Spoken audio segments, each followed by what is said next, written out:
Hello students, I am Amruta Kulkarni. Welcome to AmrutasBlink. Today we will be starting first chapter from your class 7 books, that is large numbers around us.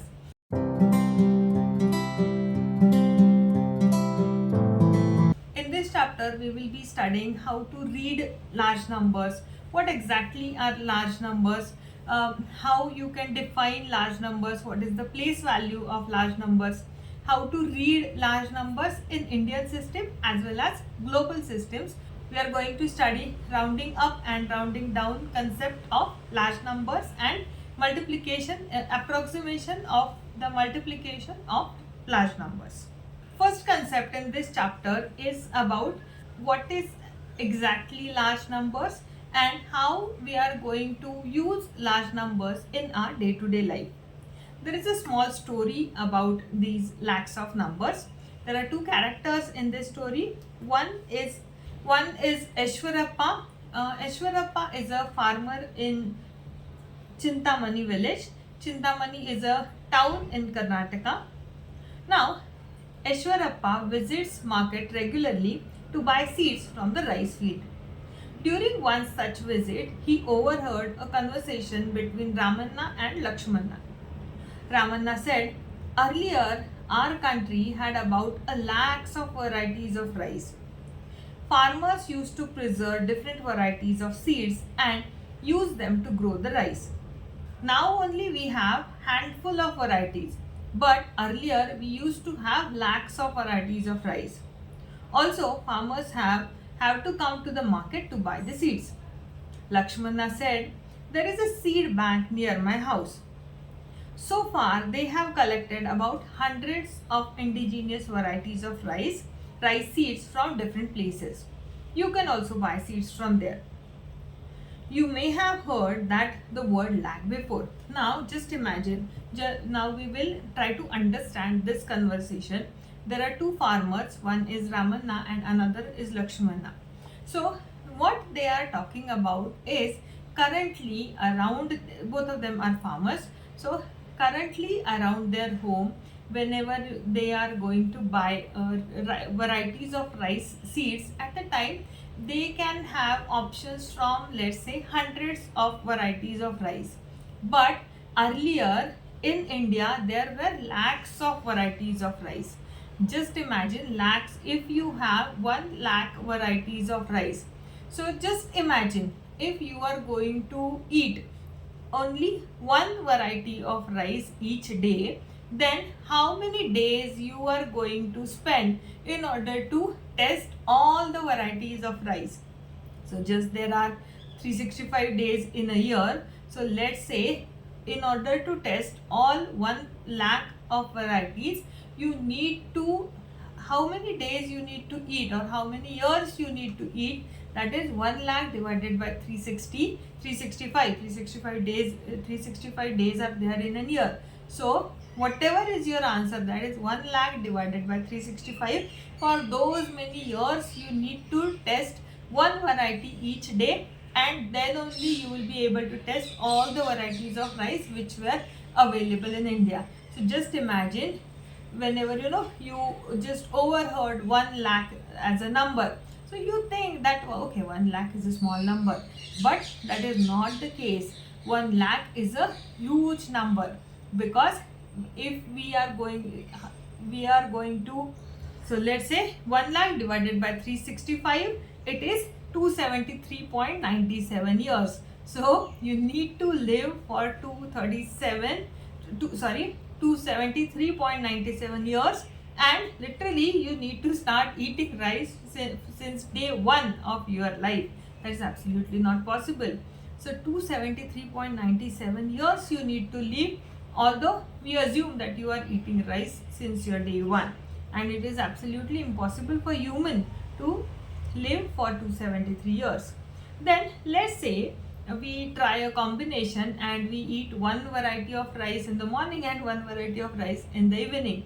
So even in that case, what you need to do is 1 lakh divided by 2 divided by 365. In that case also the answer is 136.98 years. So although you consume one variety of rice in the morning, one variety of rice in the dinner, so one in lunch and another in dinner, then also you require 136.98 years in order to test all the available varieties of rice. So that is also not possible. So let's say if we divide 1 lakh divided by 3 into 365, that means you are eating rice 3 times in a day. So let's say one variety for breakfast, one variety for lunch and one variety for dinner. Then the number is little bit achievable number, that is 91.32, and you can assume that you will live for 91.32 years and you will consume a variety of rice, that is 3 times you will eat rice in a day. Then only you will be able to consume 1 lakh variety of rice. So ultimately what is the point here I would like to make is 1 lakh is a huge number whenever it comes to tangible things. Let's look at another example. Let's look at one more example. Now in this example it is being given that there are 3 different heights are given in this problem statement. There is a boy named as Somu. Now Somu is given, and you must have heard about world's tallest statue. Where is world's tallest statue? Which one is world's tallest statue? Have you visited that? Let me know in the comment box. Now this world's tallest statue, that is Statue of Unity. Statue of Unity is located in Gujarat and it depicts Sardar Vallabhbhai Patel. Now how much is the height of this statue? Is 180 meters. Now in this problem statement, just to give you an estimation about relative heights or relative numbers, so let's look at one more one of the tallest waterfall in India, that is Kunchikal waterfall. This Kunchikal waterfall is located in Karnataka, and in this waterfall it is said that water is dropping from the height of 450 meters. So we are talking about 2 different objects. One is a Statue of Unity and another is this Kunchikal waterfall. Now look at the picture. So this picture will give you an idea about the relative height. So let's say there is this boy which is named as Somu. Now this Somu is here. So, how much is the height of Somu? Somu is 1 meter tall. Now there is a building in which Somu is there. So each floor of this building is 4 times his height. So first of all, let's count how many floors are there. So this is 1, 2, 3, 4, 5, 6, 7, 8, 9, 10 and 11. So there are 11 floors in this building. So what is the height of this building? So 11, and how much is his height? His height is 1 meter, and it is given that each floor is about 4 times his height. So how much is the height of the floor? That is 4 meters. So what is the total height of the building? Is 44 meters. Now if each floor is about 4 times his height, what is the approximate height of the building? So obviously height of the building is approximately 44 meters. Now we will try to calculate we will try to answer few questions. Which is taller, the Statue of Unity or his building? We have just calculated how much is the height of the building, 44 meters. What is the height of the Statue of Unity, which is given 180 meters. So which is taller? Obviously Statue of Unity is taller. And how much it is taller? So you need to calculate the difference, that is 180 minus 44, which is 136 meters. Let's move to next question. Now we can see that the height of Statue of Unity is close to 4 times height of Somu's building. So 44 into 4, that approximately we can calculate. So 44 into 4 is 176. 176 is much closer to 180. That's why we can say that approximately Statue of Unity is 4 times high as Somu's building. Now how much taller is Kunchikal waterfall than Somu's building? So what is the height of this Kunchikal waterfall? That is 450 meters. How much is Somu's building? That is 44 meters. So 450 minus 44 is 406 meters.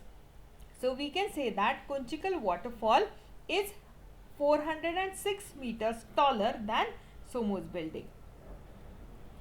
Now there is next question. How many floors should Somu's building have to be as high as waterfall? So what is the height of waterfall? 450. So we need to divide 450 divided by 44, which is 10, which is equal to 10.2.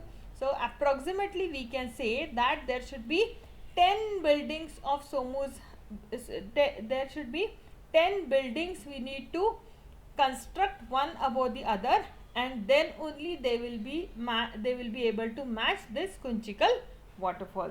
So I hope now with this problem statement you have an idea about relative height or relative numbers.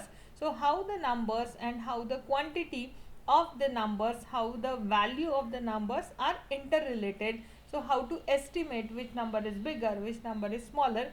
That idea about the numbers in real life you can get with this example. So now let's move to the next point, which is a place value chart. Now let's say we have already studied 5-digit numbers in your previous grades. So how do you pronounce the number? So first place is a units place, then we have tens place, then we have hundreds place, then we have thousands place, then we have 10,000 place, then we have lakhs place. Now what are the place values of these digits? So for units place value is 1, for tens place value is 10, for hundreds place value is 100, for thousands place value is 1000, for 10,000 place value is 10,000, and for lakhs place value is 1 lakh. Now let's look at the number. So let's say you have the number 123131. So how do you read that number? You will make groups of 3, 2, 2 and 2. That is 3 digits from left, then you will make a group of 2 digits. So we have 1,23,131. So let's read few more numbers. So now here also we will make groups first. So 3, 2 and 2. That is 12,78,830. Then we have 1,575,000. So we will make the group, that is 3 digits from the left, then 2, then 2. That is 15,75,000. Now next is 3,006,000. So we will make the group 006, that is 3 digits, then 2 digits and then remaining digit. So 3,06,000. Then we have 504,085. So we will create the groups, that is 085, then 04 and 5. So we have 5,04,085. Then we have 27,30,000. So again we will create the groups of 3 digits, then 2 digits and then 2 digits. So we have 27,30,000. Then next is 70,53,138. So again we will create the groups 3 digits, 2 digits and 2 digits. We always remember that we have to create the groups from the left hand side, 3, 2 and 2. So 70,53,138. So I hope now you have understood how to read the number. Now the numbers are given in the word format. So we will write them in numerical format. So we have 1,23,456. So 1,23,000. So 1 lakh is this much, this one. Then we have 23,000. Then we have 400, this one, and this is 56. Then we have 4,07,704. So let's say 4 lakh. Then we have 7,000. Now just remember that after 4 lakh you have 10,000 place, but here this is 7,000. 7 is a single digit, it is not a double digit. That means at 10,000 place nothing is given, so you need to write 0. Then 4 lakh, 7,000, then we have 700, then it's 4. So we don't have any digit at 10th place, and hence we have to write 4. So our number is 407704. Then we have 50 lakhs, 50,000 and 50. So 50 lakhs we will write 50. Then 5,000. 5,000 means we need to write 05 and then 50. That means we need to write 0 at hundreds place and then 50. So our answer is 5005,050. By mistake I have written 9, but that is 0. So 5005,050. The next number is 10 lakhs 235. So 10 lakhs, then 200. So we don't have any number at 10,000 place. We don't have any number at thousands place. Then 235. So we have 10,00235. So I hope now you have understood how to read and write large numbers, that is up to lakhs or 10 lakhs of digits. So in this point we have covered the approximate or real life application of large numbers and how to write, how to read large numbers, how to write large numbers in their word formats.